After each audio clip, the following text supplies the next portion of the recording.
Ну, привет, ребят. Сегодня я хотел бы поговорить о QC2, QC3. Это Quick Charge 2, Quick Charge 3, которыми заряжаются уже новые литиевые аккумуляторы большим током. Так вот, я начал изучать, как это все работает, и наткнулся на очень большие проблемы. А эта проблема — это большая информация. Там не все так просто, так как все это управляется микросхемами, контроллерами, процессорами.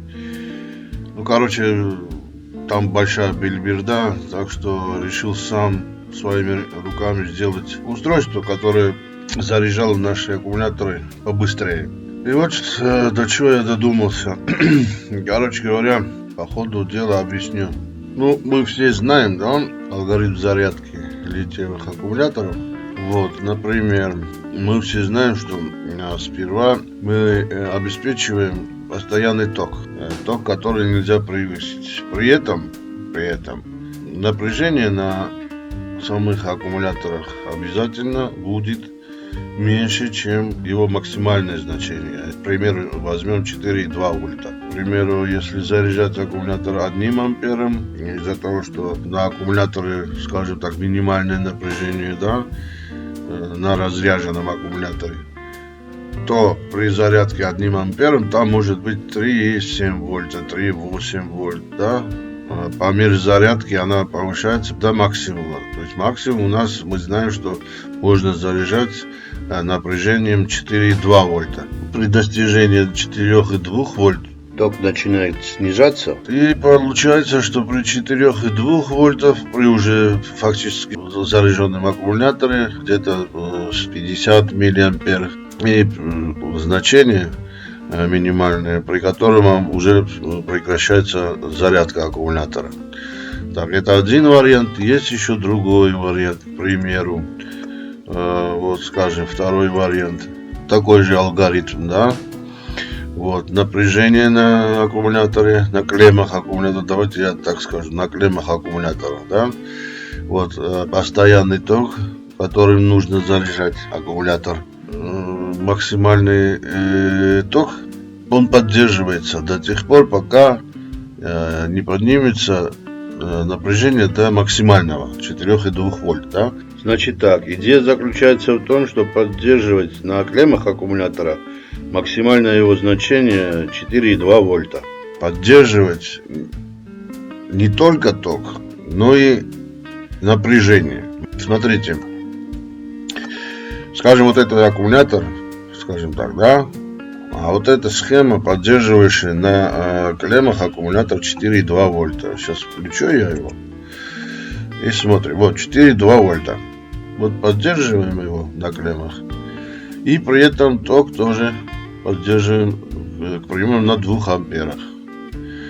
Тем более, что новейшие аккумуляторы, литиевые аккумуляторы, вот это уже можно их заряжать и 2 амперами, и 3 амперами, и даже 5 амперами тоже. Вот вам и идея. Да я пробовал. Прекрасно заряжается, ничего с ним не происходит. И при этом аккумулятор жив-здоров, работает как ишак. Про эту схему, скажем так, вот этот транзистор, вот первый транзистор, 2SC, вот, не обращайте на это внимания. Тут можно поставить любой транзистор NPN типа, который может пропускать через себя небольшие токи, 100-120 миллиампер. Это абсолютно нормально. Что касается вот силового транзистора, тоже NPN типа, я брал MJ 13005, там может быть 13003 тоже сойдет. Аккумулятор, который вот представлен в виде переменного резистора вот тут, он может быть, его внутреннее сопротивление, из-за внутреннего сопротивления может ток даже превысить 2 ампера.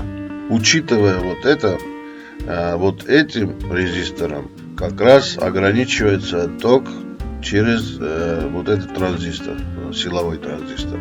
Так, что же еще можно сказать? Вот стабилизатор напряжения у нас собран на TL431. Стабилизируется напряжение вот грубо вот этим 10 килоомным переменным резистором и 1 килоомным, ну, то уже как бы плавно и точно подгоняем на 4,2 вольта. Добиваемся, чтобы на клеммах аккумулятора было 4,2 вольта ровно. Сейчас посмотрим, как будет реагировать наша схема, если при зарядке аккумулятора, когда ток будет падать. Что же произойдет?